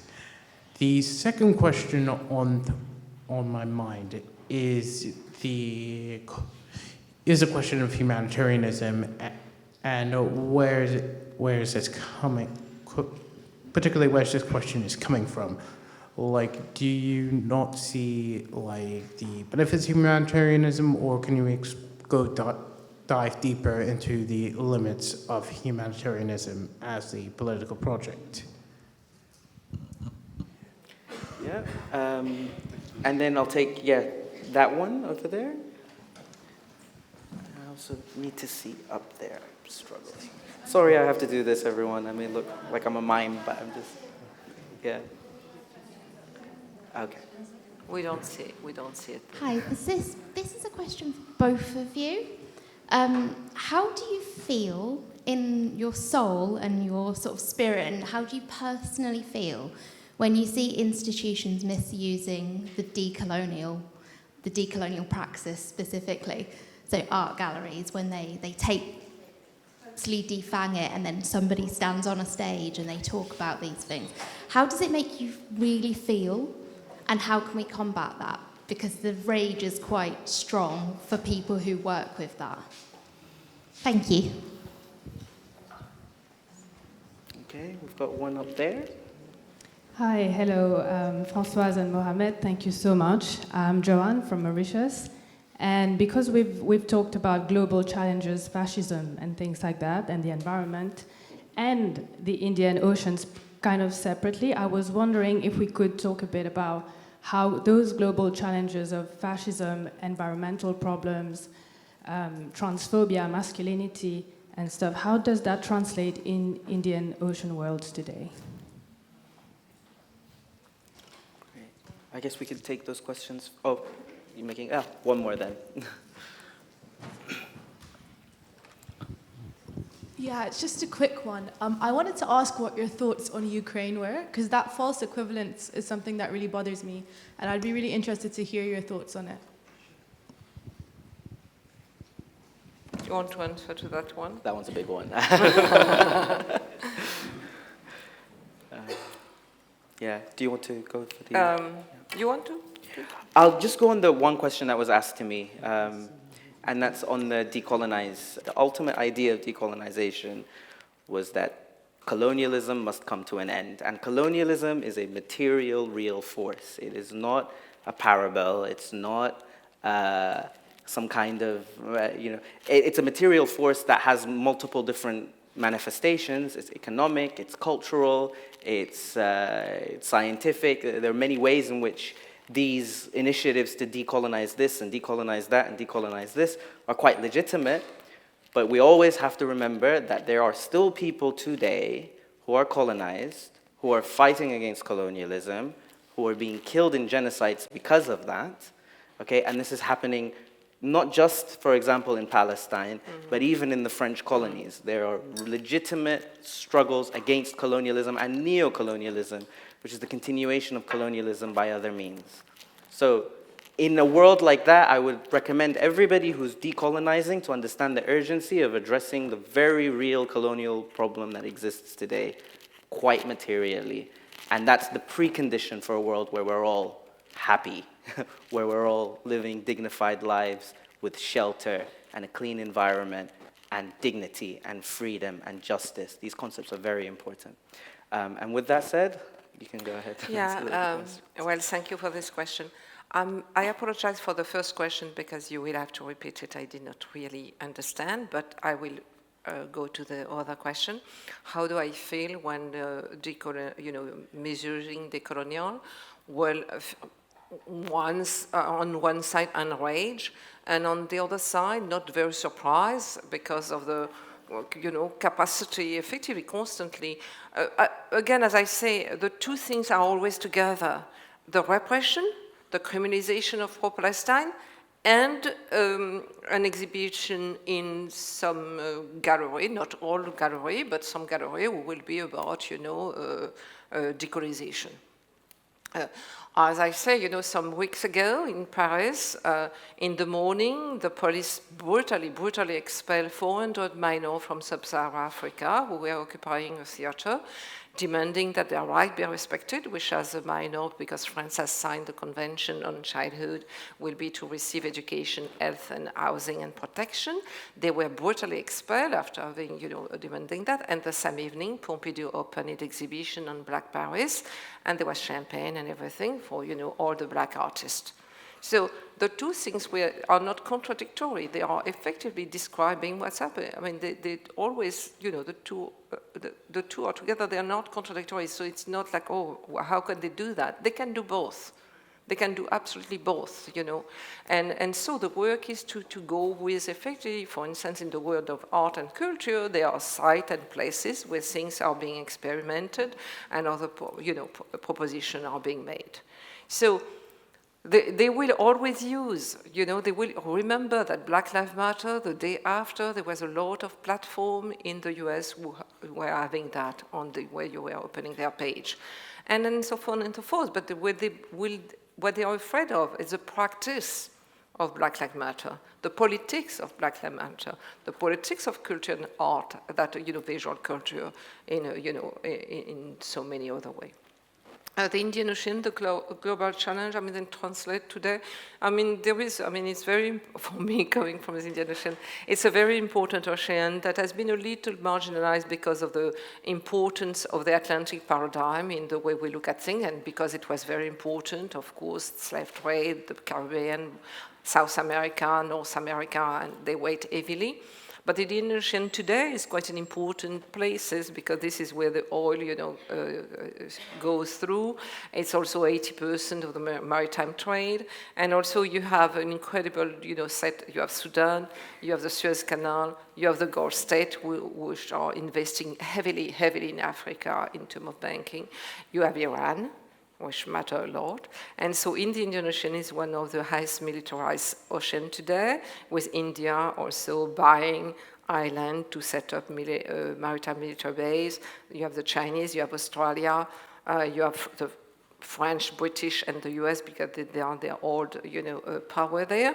So you do have effectively an incredible, it's also the ocean where the majority of Muslims in the world live.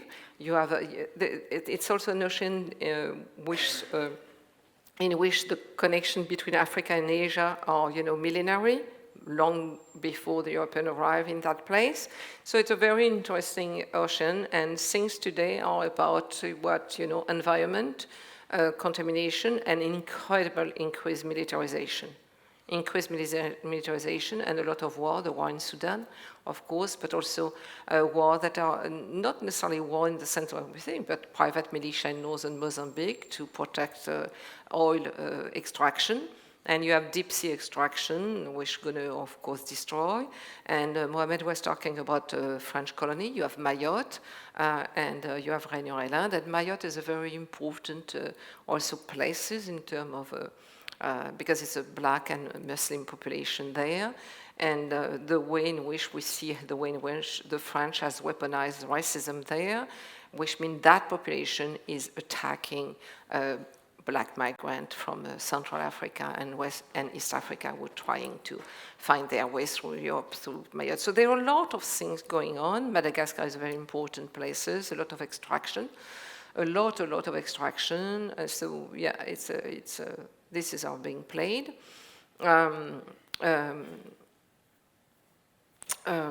Ukraine. Ukraine, it's...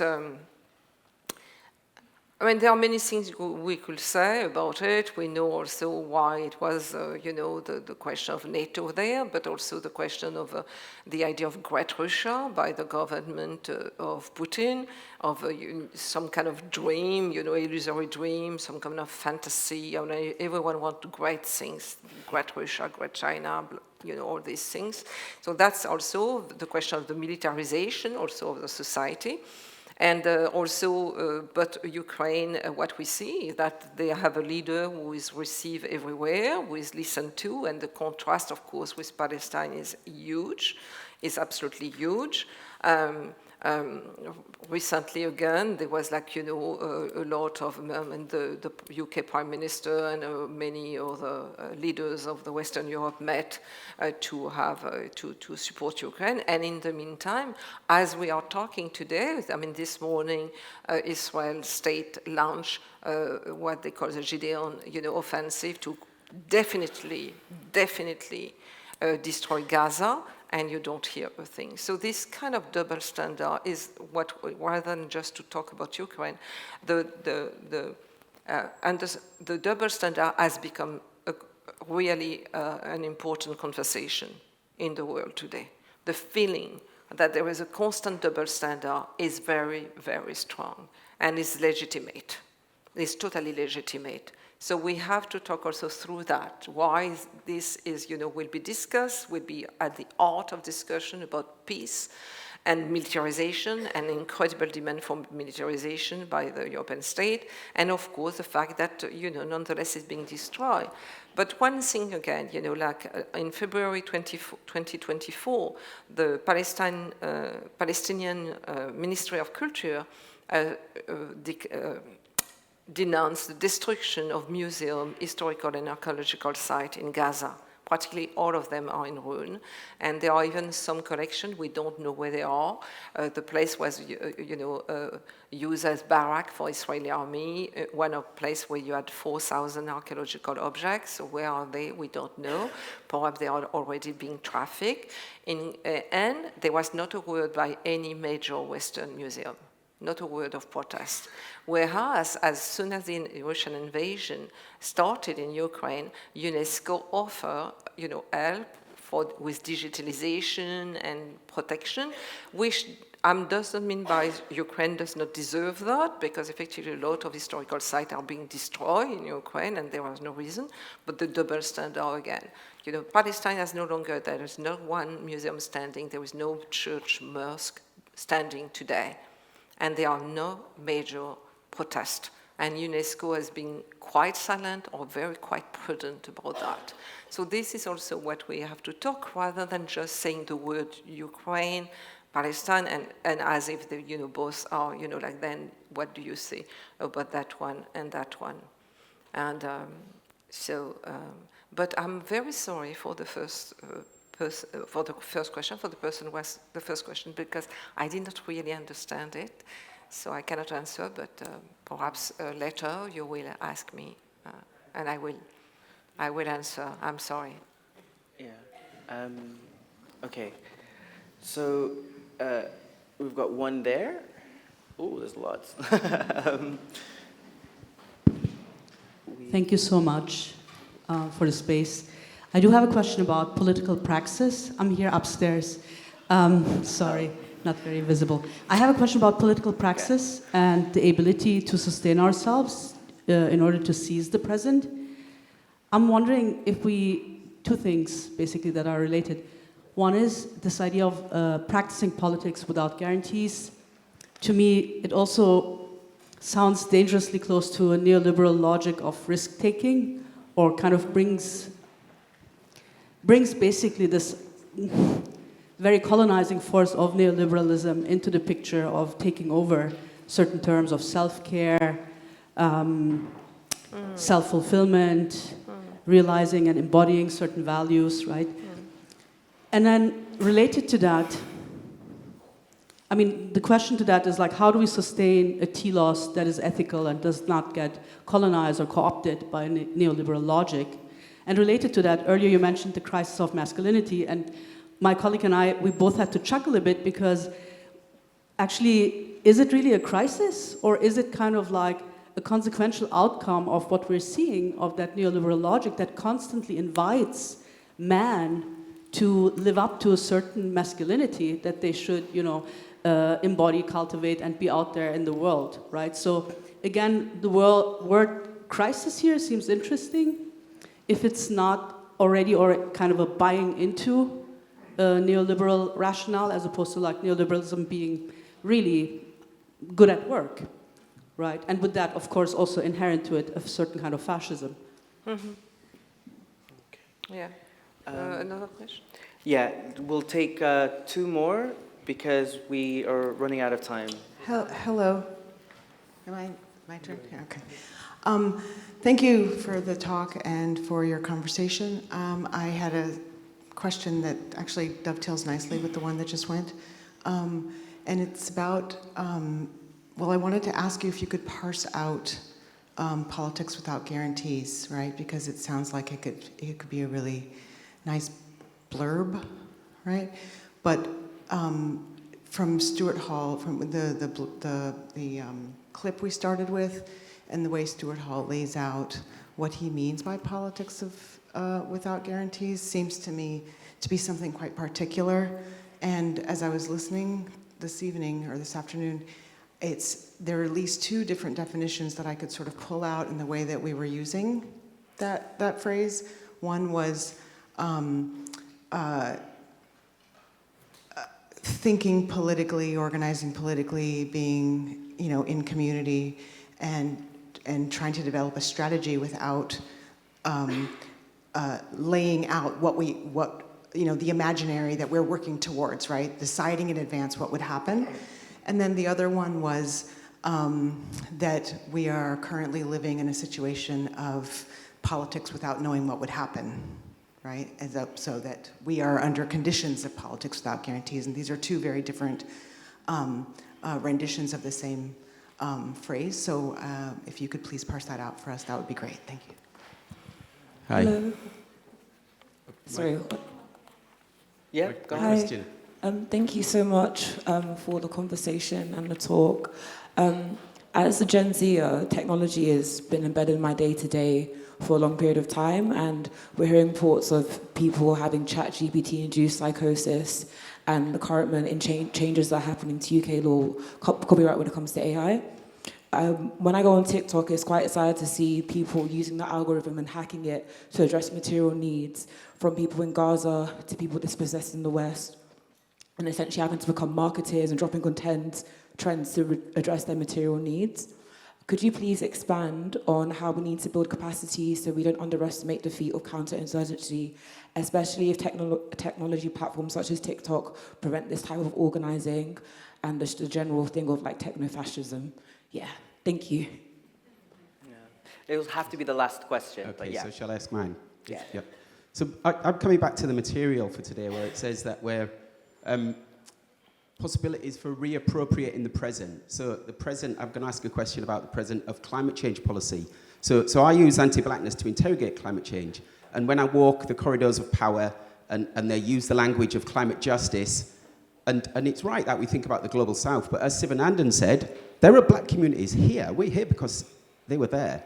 And yet we're invisible and we're erased from climate policy. So how do we reappropriate that in our present? How do we get back into this language of climate justice in policy and practice here, protecting our black communities that live and are at risk from climate hazards here?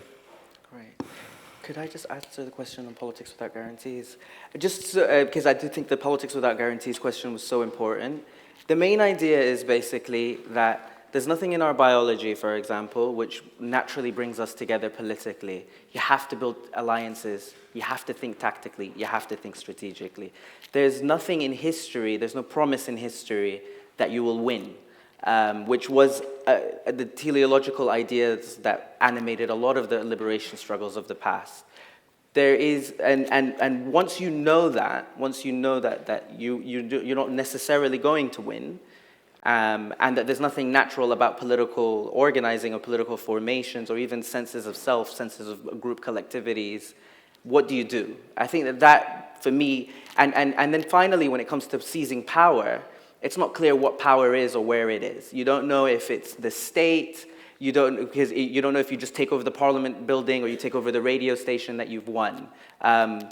Power seems a lot more complicated now. I mean, those are some of the main ideas that Stuart Hall writes about in his article, Marxism Without Guarantees. And so for everyone, I'd recommend, that's recommended reading for after this. Read that piece, it's really good. So something. A lot of movement, once they won, they were confronting the difficulty of building new institutions. And most of the independent states went on with what existed already. Parliament, this, that, election. And that difficulty of imagining different institutions, not necessarily new, but like different institutions. And that confrontation is always the most difficult things. And so we can look at what has been tried and why it failed or what it worked. But sometimes we think it failed because of the way they were thought, but they failed because of outside forces also. The structural adjustment program destroyed the university in the global south, destroy them, absolutely destroy them. And there were some of them, in Dar es Salaam or whatever, were absolutely extremely important university, where effectively what we could call decolonial curriculum, where bearing experience of different way of teaching, different. So there have been, this question also without guarantee is also, once we're there, what, like to do something and how to do it, has been very also, an urgent question. And we do know also that, for instance, when the Belgians left Congo, there was just one school, and two teachers. I mean, I'm exaggerating, but this practically that. And when the French left Algeria, there were also, like 3 schools and 3 hospitals. So there is also, I mean, you are confronted when you win, when we win, with both, the legacy of incredible destruction of the environment, of people, of like infrastructure, of institution, and the need and sometimes the impatience of, what are you doing? We want things. And that is, for me also, the without guarantee is like to really be aware of that and confronted the reality and the difficulty of building something new. Not new in the sense of the post, but something that effectively answers the people's need. People that fought for that, they wanted, and they thought that, okay, independence will at least bring, mostly, education, health, and work. And when you read most of the decolonial manifesto or anti-colonial manifesto, this is what they offer. This is what, beside independence, beside building a nation, establishing the border, saying, okay, this is going to be the new nation state. I mean, when we look, it's a very detailed program, very detailed manifesto, and then they are confronted by effectively inside and external forces. So for me, without guarantee is also that we will have to confront that. And besides, effectively, there is no, biology, and there is no necessarily promised land, but there is a promise. Perhaps not the promised land, but the promise. But that promise, to fulfill that promise, there have been extreme difficulty. And as I say, giving the example of Haiti, everything was in the when the South tried to do, the South-South exchange, not to go through the North and to establish a trade relation or whatever, it was broken. Yeah. It was beaten. I mean, everything was, you will not do. Even OPEC, was effectively, attacked. So if we don't also look at that, and this is also what we have to look. And the question of crisis of masculinity, I don't think, we did not use it in the term of, I think, of what you meant, insisted on the question of neoliberal vocabulary, that what is offered also by the neoliberal economy to young men and to men, and how, what is how it's conceived, how masculinity is conceived by power. And we have an incredible image of it and representation today as we speak. Sorry. Okay, we have to stop? Okay. Yeah. I have to stop. Okay, I have to stop. Okay. Well, sorry. Climate change and so on. Okay. Yeah.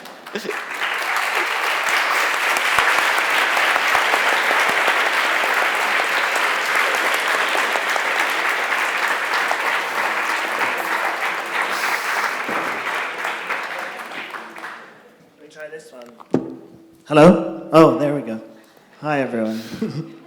Thank you, Mohammed. Thank you, Françoise. Before I introduce Selina Nyulu and Alice Kanako's 15-minute visual, the audacity of our skin, some notes of gratitude. So thank you, Françoise, for your talk, for your words, your generosity. And thank you as well for reminding us about opening up new dimensions of meaning which have not been foreclosed by systems of power which are in operation currently and also in the past. Thank you to Mohammed for guiding the conversation with such care. And thank you to you all, everyone in the room and online, for joining us and staying on a sunny Saturday afternoon. I mean, that's no small feat. Thank you. And a deep thanks to our event contributors, New and Books and Skin Deep. Please do stop again by Skin Deep's pop-up library and feel free to flip through their backprints and works from collaborations and inspirations from the last 10 years of their operations. And thank you to the most incredible hosting partner, Conway Hall. Thank you to Glenys and team and Holly. You really are just brilliant partners, so thank you so much. And thank you to our funders, Holic Family Foundation, Power Pop Fund, Comic Relief, Paul Hamlin Foundation, and thank you to Words of Color, the brilliant Heather Marks at the back as well for helping us promote this event. And to Harriet Florio, the Foundation's Head of Programs, thank you so much, and to the rest of the team. And this year marks the 10th anniversary of the Stuart Hall Foundation, and it's an invitation to extend and activate Professor Hall's legacy through ongoing collective engagement. Tonight marks the beginning of that work in 2025, and I hope it leaves you not only with questions, but with a sense of possibilities in times of foreclosure. If you'd like to support the work of the Foundation, please do chat to us after this if you feel so inclined. And I also want to thank Selina Nyulu and Alice Kanako, who we commissioned to prepare a visual presentation of Selina's revisited poem, The Audacity of Our Skin, which we are about to show to you all. Before we begin the reception, please do stick around for the reception. There is food, there is drinks, and hopefully very good conversation as well. Yeah, we hope you enjoy the poem, and afterwards, yeah, please do stick around. Thank you, everyone, so much. Cheers.